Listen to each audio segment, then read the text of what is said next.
प्रदेश सहारनपुर से सहारनपुर गंगोह में आयोजित जनसभा में पहुंचे माननीय मुख्यमंत्री योगी आदित्यनाथ ने विपक्ष पर जमकर निशाना साधा। अब खबर विस्तार से। सहारनपुर जनपद के गंगोह में नवीन मंडी सभा स्थल पर आयोजित जनसभा के मंच पर पहुंचते ही पूरा पंडाल योगी आदित्यनाथ जिंदाबाद के नारों से गूंज उठा। मुख्यमंत्री योगी आदित्यनाथ ने पहले हाथ जोड़कर फिर हाथ हिलाकर जनता का अभिवादन किया। मुख्यमंत्री योगी आदित्यनाथ ने जनता को चैत्र नवरात्र की बधाई दी। उन्होंने मां शाकंभरी देवी और मां बाला सुंदरी देवी को नमन किया। उन्होंने कहा कि सहारनपुर विकास की धारा के साथ जुड़कर विकसित भारत के सपने को पूरा कर रहा है। दिल्ली से देहरादून के बीच ग्रीन एक्सप्रेसवे बन रहा है। इस विकास की गति को जारी रखना है। सहारनपुर पर मां गंगा और यमुना की कृपा है। यहाँ का किसान और हस्तशिल्प और कारीगरी दूर तक मशहूर है। जनसभा को संबोधित करते हुए मुख्यमंत्री योगी आदित्यनाथ ने विपक्ष पर जमकर निशाना साधते हुए उन्होंने कहा, सपा, बसपा और कांग्रेस के शासन में यहाँ का किसान आत्महत्या करने को मजबूर हो गया था। नौजवान पलायन करने को मजबूर हो गया था। बेटियां सुरक्षित नहीं थीं, व्यापारी सुरक्षित नहीं था। उन्होंने कहा कि प्रदेश में पहले माफिया सिर ऊंचा करते घूमते थे। छोटी छोटी बातों पर दंगा होता था, पर अब भाजपा की सरकार में प्रदेश में दंगा नहीं होता। हमारी सरकार ने दंगा मुक्त माहौल दिया है, कर्फ्यू मुक्त प्रदेश दिया है, दंगा कराने वालों की गर्मी को शांत करने का काम किया है। मुख्यमंत्री योगी आदित्यनाथ ने कहा कि हमारे लिए 140 करोड़ का भारत ही मोदी का परिवार है। मोदी जी के नेतृत्व देश व प्रदेश में लोगों को काफी योजनाओं के द्वारा लाभ मिला है। उन्होंने पीएम मोदी के कार्यों की जमकर प्रशंसा की। मुख्यमंत्री योगी आदित्यनाथ ने लोकसभा चुनाव में कैराना सीट से भाजपा के प्रत्याशी प्रदीप चौधरी को जीताने की अपील की। जनप्रतिनिधि समेत अधिकारी व कार्यकर्ता भी मौजूद रहे। भगवान शिव उत्तर प्रदेश सहारनपुर से अमित ने का आशीर्वाद प्राप्त है।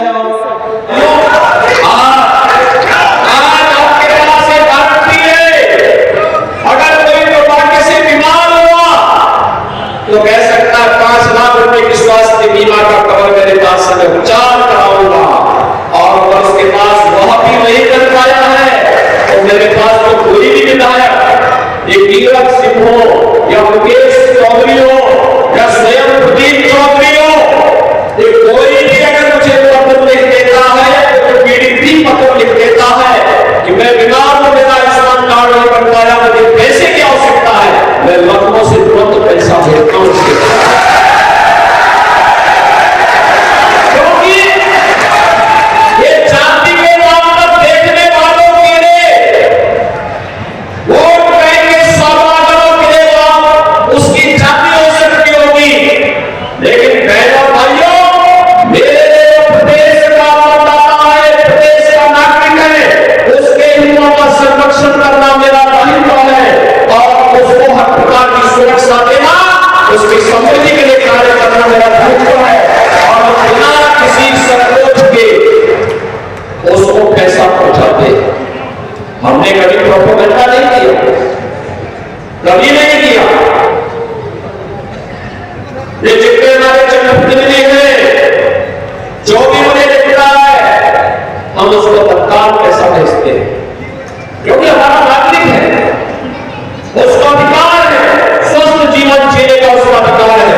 और मोदी जी ने आयुष्मान भारत के अंदर देश के 60 करोड़ लोगों को अधिकार दिया। बहनों और भाइयों, भ्रष्टाचार कांग्रेस सपा बसपा की रगड़ में फैल रहा है और मोदी जी ने भ्रष्टाचार मुक्त व्यवस्था देने के लिए जनधन अकाउंट की हर गरीब का खाता खोल दिया। यही परेशानी है इन लोगों को कि मोदी जी ने क्यों खोल दिया, क्योंकि आपको गरीब का पैसा सीधे उसके अकाउंट में आएगा। इनको परेशानी है। 12 करोड़ अन्नदाता किसान को प्रधानमंत्री किसान सम्मान निधि का लाभ मिल गया। अनुमान करिए, 12 करोड़ किसान 6,000 रुपए सालाना प्राप्त करता। 12 करोड़ गरीबों के बारे में सोचा है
भर्ती होते, पुलिस की भर्ती हो या शिक्षकों की भर्ती हो या कोई भी सरकारी भर्ती हो, नहीं तो पहले 2-3 जिलों के लोग ही भर्ती जाते थे, बाकी लोगों को ठेका दिखा दिया जाता। अब देखा नहीं चलेगा, 75 जनपदों की भर्ती होगी और अगर कोई नौजवानों की पुलिस के साथ खिलवाड़ करेगा, उसके बाप दादों की प्रॉपर्टी को जब्त करके गरीबों को पहले माफिया सिर चढ़ करके बोलते थे। कैसे माफिया सिर चढ़ करके बोलते थे? छोटी छोटी बात को लेकर क्या होता था? आज दिन में गंगा जब भूली गए, गंगा भी कभी होता था, उल्टा लंका दिया जाता है। लंका करते हैं तो तुरंत पकड़ करके उल्टा लटका के नीचे मिर्च का छोटा लगा के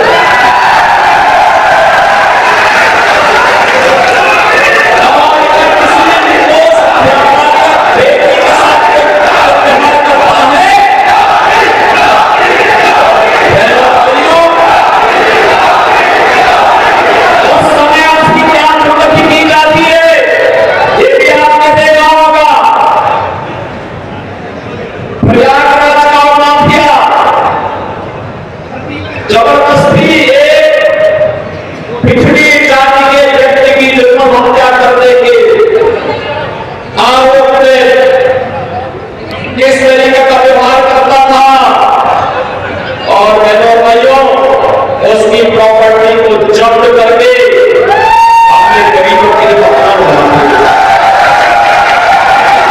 लोगों ने कहा सब क्या कर रहे हैं, बहुत बड़ा माफिया है।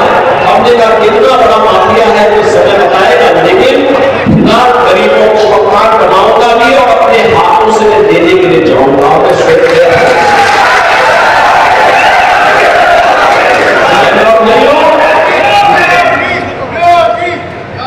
यह केंद्र की या राज्य की जो भी सरकार है, इसका एक ही विजन है और वह है जनता जनार्दन अपने राज्य को, अपने देश को दुनिया की सबसे बड़ी ताकत बना दे। क्योंकि इससे आपका भविष्य भी उज्जवल है और आने वाली पीढ़ी का भविष्य भी उज्जवल है। इसीलिए बताया ऐसे करके चुनाव में सबको याद आता है, किसी को जाति नजर आती है, किसी को मत और मजहब नजर आता है, किसी को कुछ और नजर आता है, लेकिन हम लोगों को चुनाव के दौरान भी, चुनाव के बाद भी, चुनाव के दौरान भी, बाढ़ के समय भी नहीं आया था। कांग्रेस किसी के लोग नहीं आए होंगे क्योंकि उनको फुर्सत ही नहीं थी, किसी को इटली जाने से फुर्सत नहीं है, किसी को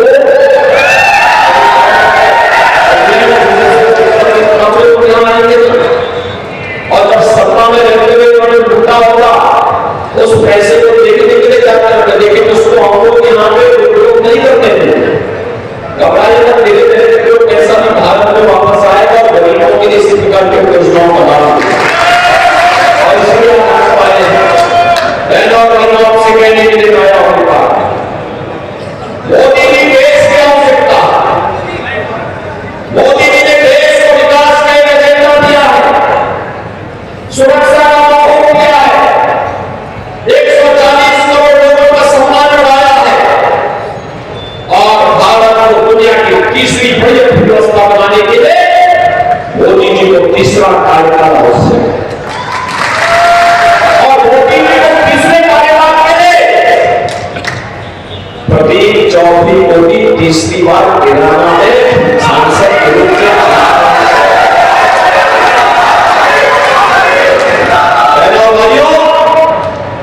आपने प्रदीप चौधरी को 2017 में विधायक बनाया था,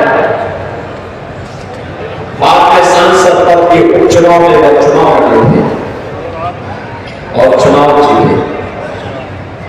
चुनाव जीतने के बाद फिर से आपने उनको सांसद के रूप में चुनाव लड़ा के भेजा। आज फिर से आपके बीच में अपनी संस्था, अपनी सरलता, अपनी उपलब्धता, एक संसदीय क्षेत्र काफी बड़ा होता है, गांव गांव जाने का प्रयास होता है, लेकिन हमें देश के बारे में सोचना है। हमने सीधे लीडरशिप को